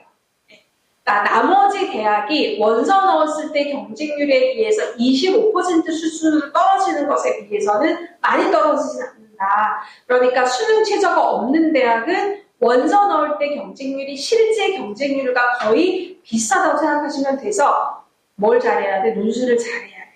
네. 자, 서울여대. 여기 많지? 서울여대는 작년부터는 서울여대가 수능 최저 조건이 없을 뿐만 아니라 학부 단위로 뽑았어요. 그러니까 과로 나누어서 뽑지 않고 학부 단위로 뽑았는데 여기는 약간 의외긴 해요. 왜냐하면 수능 최저 조건이 없기 때문에 몰릴 거라고 생각을 했지만 실제로는 원서 넣을 때 경쟁률하고 실제 경쟁률이 많이 떨어졌기 때문에 그렇습니다. 대입 논술은 어떤 거냐? 이게 대학에서 나오는 논술 문제예요. 성균관대 문제거든요. 보시면 제시문 1에서 4는 예술에 관한 견해를 담고 있다. 제시문들을 상반된 두 입장으로 분류하고 각 입장을 요약할 수 있게 나와 있거든요. 그러면 4개의 제시문이 예수를 중심으로 어떻게 나누어지는지. 근데 이 나누어지는 A라는 입장과 B라는 입장이 서로 상반돼. 대립되는 의견이거든요. 그러니까 이거는 실제로 문제를 들어가서 보면 예술 자체를 아름다움을 추구하는 거, 신미주의 예술이라고 얘기하고, 또 하나는 예술을 어떤 것을 위한 도구로 사용하는 예술 도구, 수단, 예술을 일종의 수단으로 보는 거. 그러니까 왜 우리 옛날에 막 80년대, 90년대 초반까지 운동권 대학생들이 그림 보면 아름답기보다는 막 이렇게 하얀 천에다가 이렇게 까맣게 해가지고 뭔가 이렇게 막 투쟁 이런 것들을 막 드러내는 그런 그림을 했잖아요. 이거는 예술이 일종의 수단으로 쓰인 거예요. 사회운동을 하는데 사람들한테 경각심을 알려주기 위한 수단으로 쓴 거라면, 예를 들어서 미당 서정주의 시 같은 경우에 엄청 아름답단 말이에요. 그런데 그 사람이 친일을 하거나 또는 군부 독재에 자기가 충성했잖아요. 그런 걸 다 빼고 시 자체의 아름다움만 추구하는 예술가, 이런 걸로 나누어 볼 수 있는데 이걸 애들이 모르는 게 아니에요. 알거든요. 근데 한 번도 이런 문제에 대해서 깊이 고민해 본 적이 없어. 근데 이런 고민들이 논술에선 필요하니까 약간 어렵다고 느껴질 수는 있고, 요거는 실제로 아이고 이게 뭐냐면 답이에요. 답. 제시문들은 예술 지상주의와 도덕주의 관점을 구별할 수 있다. 1과 4는 예술 지상주의의 관점이다. 쭉 해서 또 뒤에는 제시문 2와 3은 도덕주의적 관점이다 이렇게 얘기할 텐데, 한번 읽어보시면 엄청 글이 문학적으로 아름다운 글이 아니라 보고서 같은 글이에요. 이거 대학 측에서 내준 예시답안이거든요. 이렇게 쓰도록 합니다. 그리고 대학 측에서 보시면 채점 포인트가 이렇게 나와 있어요. 저희는 글을 잘 써서 논술 전형에 장학금을 받고 입학하는 걸 목적으로 가르치진 않고요. 저는 합격하는 거. 그럼 어떻게 해야 돼? 정확하게 그 채점하는 사람들이 원하는 것에 맞춰서 답을 쓰게끔 대학 측이 원하는 채점 가이드라인에 맞춰서 글을 쓰게 합니다. 네. 그래서 그런 경우가 합격자가 많고요. 자, 고3입니다. 논술 어떻게 해야 될까? 자, 1학기. 지금 1학기 때는 유형이 있어요. 유형이 저희가 아까 문제는 분류 플러스 요약이거든요. 그러니까 논술 문제는 요약형, 분류형, 설명형, 비교형, 평가형, 자료 분석형, 입장 선택형, 문제 해결형, 이렇게 8개 문제 유형에서 보통 조합을 해서 나옵니다. 그러니까 문제 유형이 어떤 대학에서 어떻게 나올지가 고정되어 있지 않아요. 그런데 30개 가까이 나오는 대학 입시 논술에서는 보통 그 8개 문제 유형 중에서 2개에서 4개 정도를 조합해서 나오기 때문에 유형에 대한 연습을 해야지만 돼요. 그러니까 비교형이다. 제시문들을 비교하라고 했으면 비교했을 때 중요한 건 공통점과 차이점을 논리적으로 분석해내는 거거든요. 이렇게 분석해내서 거기에 맞춰서 답안을 쓰는 연습을 1학기 때 합니다. 그리고 여름방학 때까지도 하고요. 여름방학 중간부터 시작을 해서는 원서 쓰기 전까지는 좀 이제 실전 연습도 하고요. 그리고 원서를 쓰고 난 다음에 10월 말까지는 지원대학의 기출문제를 푸는 파이널 수업이라고 보시면 됩니다. 이렇게 상담들이 진행이 됩니다. 왜냐하면 원서 쓸 때 상담을 해야 되니까. 수업은 어떻게 진행되냐면 4시간 동안 첫 번째 유형에 대한 설명을 해요. 유형에 맞게끔 제시문을 읽는 방법, 글을 쓰는 방법, 이런 것들이 정해져 있으니까 거기에 맞춰서 쓰고요. 아이들의 주중 과제는 1시간에서 2시간 정도입니다. 자, 1시간 정도에서 2시간 정도로 하고요. 자, 이게 제가 수업하는 것의 핵심이라고 보시면 됩니다. 핵심이라고 보시면. 1대1로 대면 첨삭을 제가 하고요. 그리고 다시 쓰기, 반복적인 글쓰기를 통해서 논술 실력을 올린다라는 점 말씀드리고요. 여기는 논술 성적표인데요. 이거는 제가 실제로 이제 이관왕 시켰던 학생의 논술 성적표인데, 보시면 대학들이 요구하는 게 독해력, 그리고 논리적인 분석력, 문장을 표현하는 능력, 크게 세 부분으로 나누어져 있는데 하다가 보면 독해력이나 분석력은 좋은데 문장력이 안 좋은 애들이 있어. 그러면 문장력을 많이 요구하는 대학은 피해야 되겠죠.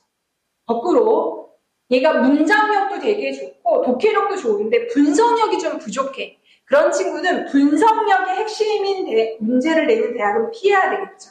그런 부분을 가지고 원서를 쓸 때 참고하는 자료로서 논술 성적표가 있습니다.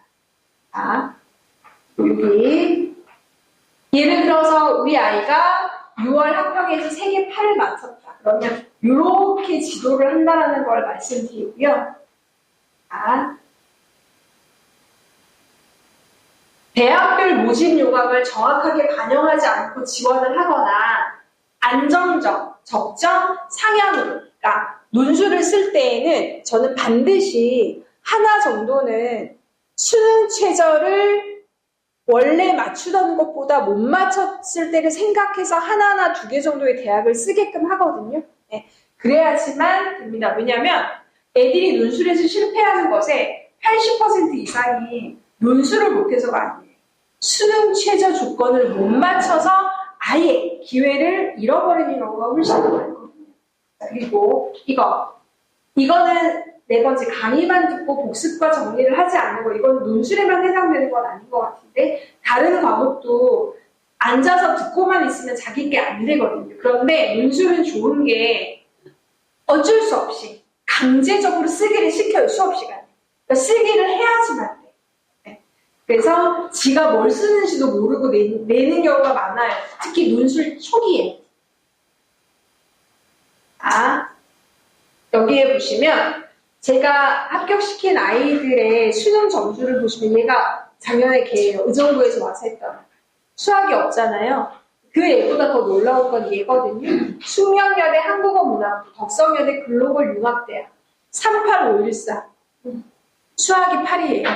얘가 어떤 애냐면 그 3월 달에 모의고사 성적을 받았는데 국어가 1등급, 수학이 9등급이었어. 그래서 이름이 걔야 누구야 너 수학 풀었어? 이랬더니 풀었대. 자 이랬더니 앞으로는 잘 생각해. 네. 수학이 9등급. 그러니까 얘는 아예 2학년 올라가면서부터 수학을 포기한 자기 나름대로 수포자인데 문제는 내신이 6등급이야. 네. 그러니까 얘한테 남아있는 건 오로지 논술밖에 없었어요. 얘 약간 감동이었는데 몰랐는데 얘 친구가 와서 저한테 얘기해 주더라고요. 여름방학 지나고 난 다음에 그러니까 제가 물었을 때는 그냥 숙제 내주는 거 했고 그냥 했어요 라고 덤덤하게 얘기했는데 얘 친구가 와서 얘 이름이 세봄인데 세봄이 여름방학 때부터 맨날 보면 맨날 논술만 하고 있었는데 약간 울컥했거든요. 그래서 2개 대학을 동시에 합격할 수 있어. 나 38514 가지고 내가 이거 합격했을 때 너 선생님한테 집 사줘야 되지 않냐 이렇게까지 얘기했을 정도로 왜냐하면 원래 받았던 것에 비해서 국어가 안 나왔어요. 수능 때. 그리고 이 친구 그래서 보시면 아시겠지만 그냥 전부 다 수능 점수가 수능 최저 조건이 원하는 거에 가까스로 이렇게 맞춰서 했지 넉넉하게 남겨서 하는 애는 얘밖에 없어요. 네. 얘는 2423 얘 수학이 안 나와가지고 답이 없었던 친구였거든요. 다른 건 모두 다 괜찮은데 수학이 안 나왔어요. 네. 자, 넘어가고요. 제가 5월 3일 날 개방하는 걸로 되어 있나요? 5월 10일이죠. 네. 죄송합니다. 5월 10일 날, 왜냐하면 5월 첫 번째 주까지는 애들이 중간고사를 보고 또 일요일 하고 그 뒤에 뭐 지네가 어린이는 아니지만 중간고사 그것 때문에 약간 쉬고 싶은 생각이 있을 것 같고 5월달에 제가 보니까 일요일이 5주더라고요. 그래서 이번에는 10일 날 오전 9시 반에서 1시 반까지 4시간 코스로 개강하는 걸로 제가 잘못했네요. 이렇게 해서 하고 끝인 것 같은데 예, 하겠습니다. 혹시 질문하실 거 있을까요?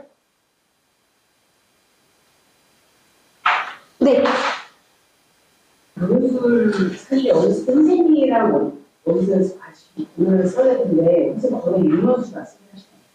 육론수를 한 애들도 있냐고요? 아니요, 그렇진 않고요. 아이들의 내신을 가지고 판단을 해요.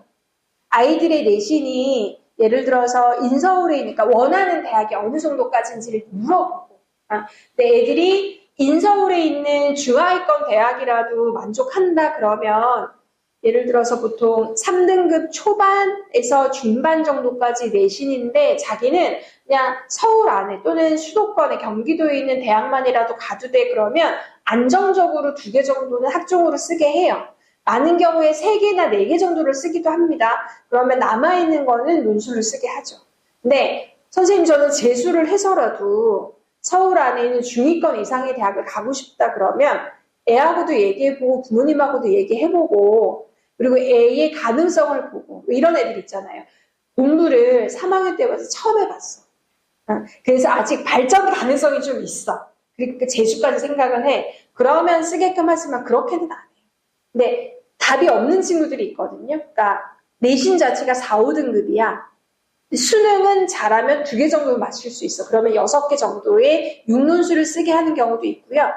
그러니까 애들마다 다르지만 10명 중에서 10명을 가르치면 육론수를 쓰는 애들은 그 중에 한 30% 네, 정도가 된다고 보실 수 있고, 아까 제가 보여드렸던 애들 중에서 얘는 육론수를 썼고요. 여기 24, 223 되는 이 친구는 그러니까 어떻게 하는지에 따라서 조금 등급이 3등급 중반으로 나오는 경우도 있어서 얘는 2개 정도를 학종으로 쓰기는 했거든요. 근데 얘는 생각보다는 수능이 잘 나오는 편이라 가지고 그 학생부 종합전형의 뒤에 면접 있는 거 있죠. 면접 안 가면 자격이 박탈되는 거. 그렇게 썼어요. 왜냐면 얘가 요 등급으로 쓸 수 있는 대학이 자기가 수능이 좀 잘 나왔을 때 갈 수 있는 대학보다 더 낮아서 덜커덕 합격하면 안 되니까 그러면 수능 뒤에 면접 있는 학종 전형으로 꼭 쓰자라고 해서 얘는 1개인가 2개를 면접 보러 안 갔어요. 수능이 생각보다 좀 잘 나와서. 네, 그렇고 나머지 친구들도 마찬가지로 얘도 33311 나왔던 얘도 종합전형으로 반 정도를 썼어요. 얘는 눈높이가 높았던 애예요. 그러니까 자기 스스로가 중상위권 대학은 가겠다라고 생각을 해서 근데 2, 3등급이라서 서울에 있는 중하위권의 종합을 밖에 못 썼거든요. 그래서 2개인가 3개 정도를 썼는데 동국대 합격해서 이제 간 거고요. 그래서 아이들에 따라서 육론수를 쓰는 경우도 있고 그리고 안 쓰는 경우가 훨씬 더 많은 것 같긴 합니다.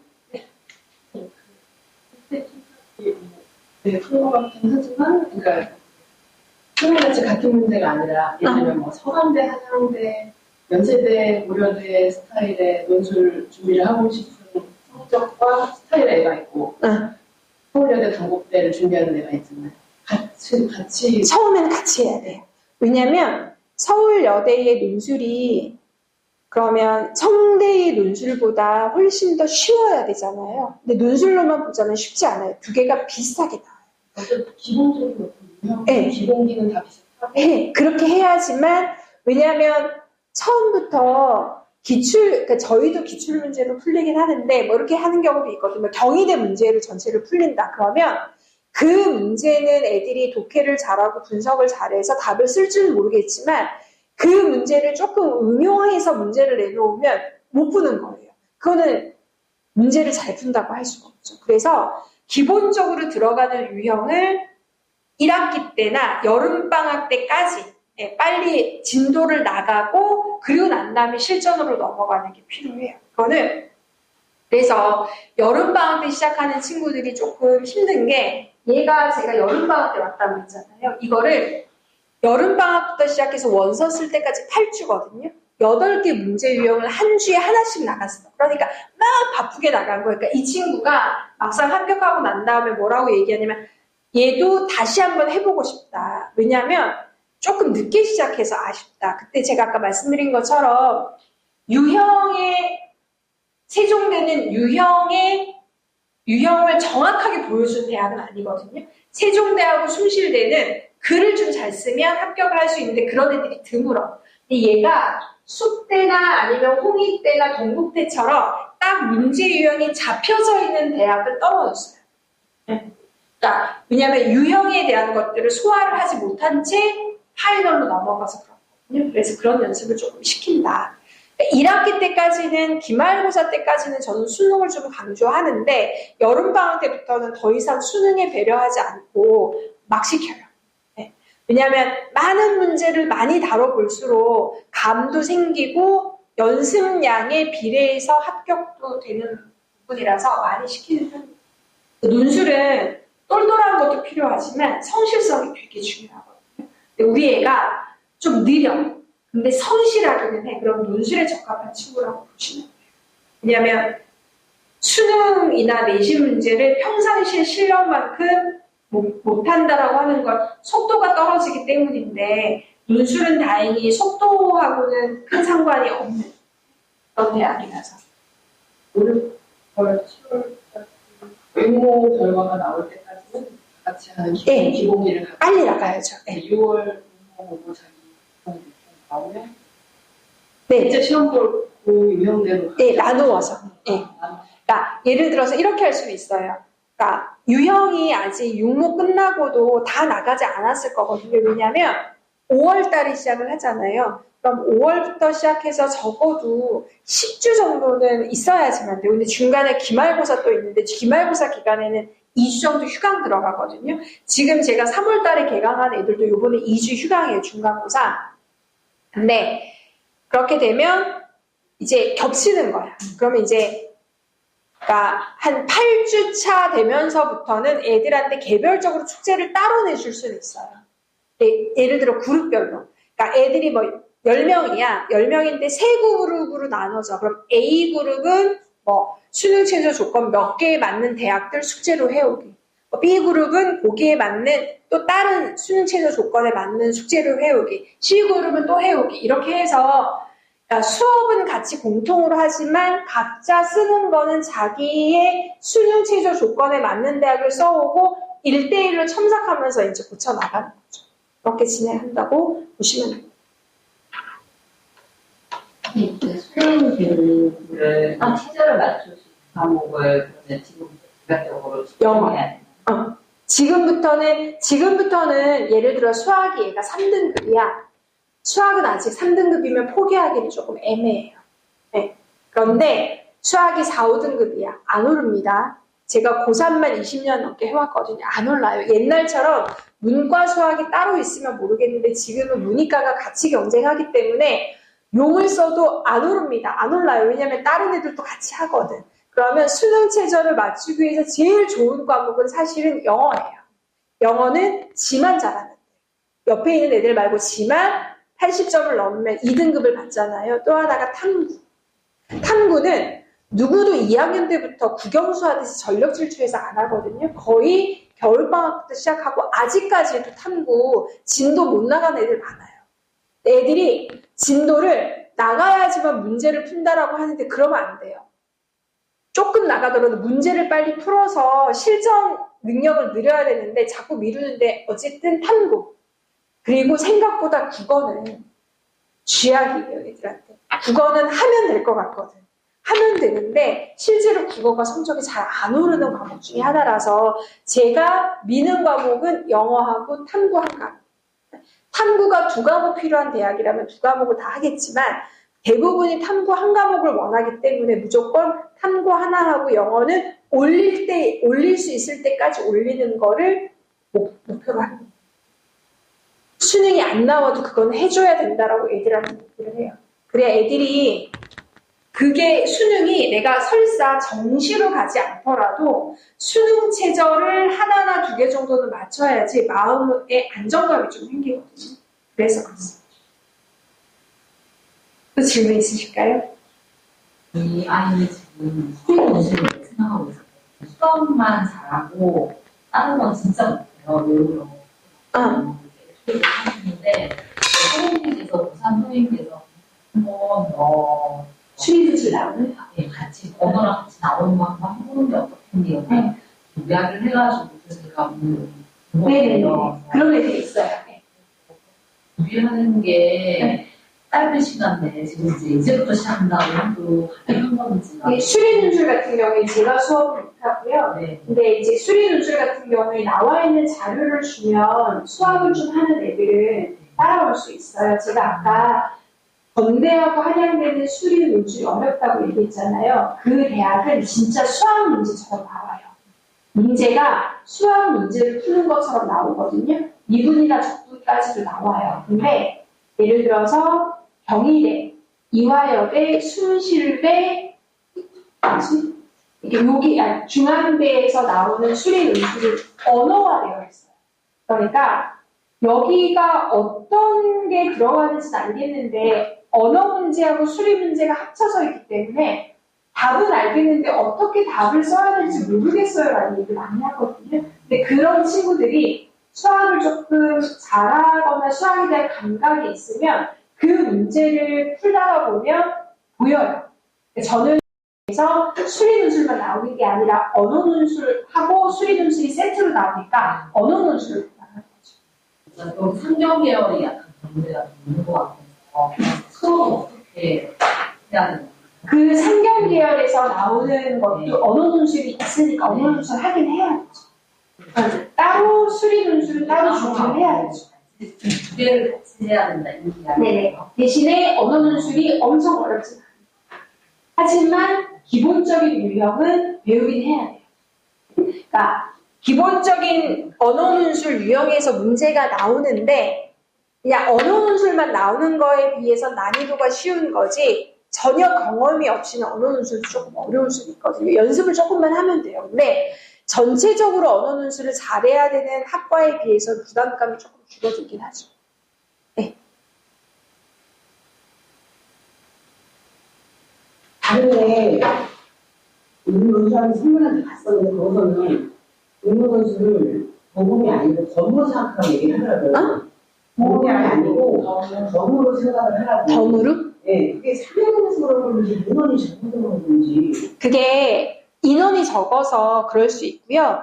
실제로 이제 10% 정도밖에 안 뽑는다고 말씀드렸잖아요. 그러니까 전체적으로 논술 준비를 안 해요. 그 선생님이 아마 논술에 대한 수업 경험이 없거나 그냥 컨설팅, 나타난 수치 자료만 가지고 설명을 해주시거나 수능 선생님일 가능성이 높거든요. 근데 그렇게 얘기하신 선생님들의 말이 절반은 맞는데 누구나 수능 공부는 하잖아요. 근데 누구나 수능으로 대학 들어가진 않거든요. 그런 거에 비하면 논술은 논술 준비를 해서 합격하는 애들이 많아요. 그러니까 그 전체적으로 학교에서도 논술해서 뭐해 들어가는 애들이 없는데 이런 얘기 하신단 말이에요. 맞는 얘기거든요. 10%밖에 안 뽑으니까 그만큼 연습을 안 시키는데 저는 그 빈틈을 노릴 필요가 있다고 생각을 해요. 내가 내 외부에 있는 비율로 보자면 논술은 10%야. 근데 나한테는 어차피 학생부 교과나 학생부 종합은 해당 사항이 없어. 그럼 나한테 남은 거는 40% 뽑는 정시나 10% 뽑는 수시에서 논술밖에 안 남아있어. 그러면 이 10%가 자기한테는 80% 이상의 의미여야지만 되거든요. 그래서 악착같이 거기에 매달려야 하는데 그럴 필요가 있나라고 부모님도 생각하시고 학생들도 생각하는데 이해는 하지만 할 거라면 악착같이 매달리는 게 필요하고 그런 애들이 합격하는 것 같아요. 인원을 많이 뽑지 않기 때문에 그렇게 얘기하시고 그리고 약간 학생부 교과나 종합은 받아놓은 점수가 있고 그거에 맞춰서 원서를 쓰잖아요. 근데 논술은 약간 뭐라고 얘기할까? 앞으로 일어날 일에 대한 기대치가 들어가서 원서를 쓰니까 나중에 뚜껑 열면 아씨 이게 뭐야 막 이렇게 생각할 수 있는 부분들이 있거든요. 근데 그거는 그만큼 나한테 이거밖에 없으면 악착같이 해야지 라고 하는 게 있으면 학교까지 가는 거고 그거밖에 안 되는데 이렇게까지 해야 돼 그러면 저는 안 하는 게 낫다라는 생각은 들어요. 차라리. 됐을까요? 시대가 없는 데는 사실 경쟁이 높지만 그만큼 소식이 많은 건가요? 아니요. 그렇진 않아요. 허수가 없는 건 아니지만 수능 최저 있는 대학에 비해서는 허수가 없어요. 입장 바꿔놓고 생각을 하면 내가 수능 최저를 못 맞춰. 난 논술로 밖에는 들어갈 수밖에 없어. 그럼 그 애들이 열심히 안 하는 애들도 있어요. 근데 열심히 하는 애들이 많이 온다고 보셔야 돼요. 그리고 실제로 제가 이렇게 말씀드려도 원서 쓸 때 논술을 처음으로 머릿속에 넣는 학생이나 부모님들이 훨씬 더 많아요. 그러니까 원서를 쓸 때 논술의 니은을 처음으로 생각하고 준비하시는 분들이 훨씬 더 많아요. 그러니까 한 3개월 이상 논술을 준비해서 논술을 쓰는 애들보다는 그냥 막상 원서 쓸 때 내서 종합도 안 되고 교과도 안 되고 그렇다고 해서 6개 수시 원서를 그냥 버리기도 애매하고 그래서 처음으로 논술 전형의 원서 쓰고 파이널에 앉아있는 친구들도 꽤나 많거든요. 그 애들이 앞에서 제가 요약은 이렇게 해야 되고 비교는 이렇게 해야 되고 이렇게 하는 부분이 없이 파이널은 진짜 실전 연습만 하는 거예요. 그러니까 멍하게 앉아있다가 짐 싸서 집에 가고 울어요. 엄마, 선생님이 뭐 쓰라고 하는데 나는 어떻게 써야 되는지도 모르겠고 다른 애들은 막 쓰는데 뭘 하라는 건지도 모르겠고 선생님이 앞에 오늘 쓴 문제 파이널 시간에 해제해 주는데 나는 그게 무슨 말인지도 모르겠어. 원서를 이제 날리는 거죠. 그런 친구들이 꽤나 많습니다. 그래서 좀 연습을 해보고 가는 게 훨씬 더 낫겠죠. 아무래도 5월달이니까 질문들이 많으시네요. 네. 네, 여기까지 하고 그럼 저는 마치겠습니다. 감사합니다.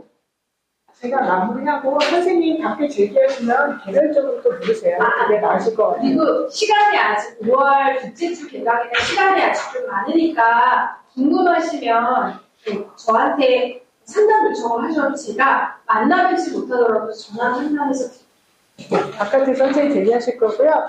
한 가지만 그냥 마무리 드리면 아까 선생님 말씀하신 것처럼 저는 상담실에서 한 10여 년간 있었던 제가 고등부 센터장인데요. 제가 전에는 고3만 담당해서 논술 담당을 했던 사람이어서 제일 많이 학부모님들이 있거든요. 입시는 어머니 한 발짝이 아니라 반 발짝만 앞서가면 합격입니다. 다 같은 조건이거든요. 근데 지금 아까 말씀하신 대로 7월에 기말고사 끝나고 나면 이제 여름방학에 생기부 이거 다 마무리하고 그때부터 수시 원서를 뭘 쓸지를 결정을 하면인데 8월 한 중순 하순쯤 되면 우리 애가 갈 대학에 학생분의 교과가 나오는데 가고 싶은 대학이 거의 안 나와요, 대부분. 근데 그제서야 그럼 논술할까? 학교에서 어떻게 얘기하냐면 학교 선생님들이 논술이나 해보던가. 선생님들이 이렇게 얘기하시거든요. 근데 선생님들이 잘 모르세요. 학교 선생님들 진짜 논술 모르시거든요. 그리고 원서를 9월 달에 쓰고 그때 논술을 시작하는 사람이 제일 많습니다. 근데 아까 선생님 말씀대로 그러기 전에 한 템포 먼저 5월에 시작하시면 제일 중요한 유형 기본, 유형 심화 아까 그 기본 문제 있잖아요. 그게 제일 중요해요. 모든 것은 개념이 되게 중요하잖아요. 그게 돼야지 그 다음에 학교별 문제를 쓸 수가 있어요. 나머지 그 기출문제는 대학별 문제는 뭐뭐에 대해서 뭐 써라, 서술하다, 뭐 몇 배짜리 써라, 몇 천짜리 써라 하는데 써야 되는 거거든요. 그걸 쓰려면 뭔가 기본이 있어야 되잖아요. 우리가 영어도 ABC를 아무것도 모르는데 갑자기 영어를 말하라고 안 되는지 처음에 애들 알파벳부터 배우는 거잖아요. 이것도 마찬가지입니다. 그래서 이 기간이 되게 중요한데 여름은 그냥 논술의 큰 시장입니다. 여름은 누구나 시작하거든요. 그거보다 한 템포 먼저 그러면 기본 개념을 제대로 탄탄하게 배우고 그 다음 넘길 수 있고 그 다음에 만약에 이번에 꼭 안 가더라도 내년을 위해서 논술을 하는 학생들도 있어요. 그런 학생들은 그 부분이 탄탄히 되기 때문에 내년에 더 성공할 수 있는데 지금은 그 얘기는 하지 마시고요. 대신 어쨌든 수시 6장의 카드는 버리시면 안 됩니다. 그래서 꼭 하셔야 되는데 이거 수능 시간표 시간 많이 빼는데 이 얘기 제일 많이 하세요. 근데 어머니 수능 공부 아이들 하시는 거 보면 알겠지만 애들이 그렇게 열심히 많이들 안 하시거든요. 그래서 수능과 더불어서 하나의 뭔가 또 다른 방안으로. 근데 교과나 학종은 이미 성적이 나온 겁니다. 이미 본인이 어느 대학 갈지가 거의 결정된 거고요. 잘 모르신다면 여기 지금 이 자리에 졸업생도 있고 고3도 있으신데 고3 학생들은 학교 가시면 지금 우리 아이의 성적으로 작년에 선배가 어느 대학 갔는지 확인해 보시면 알 수 있어요. 이미 나왔다고 보시면.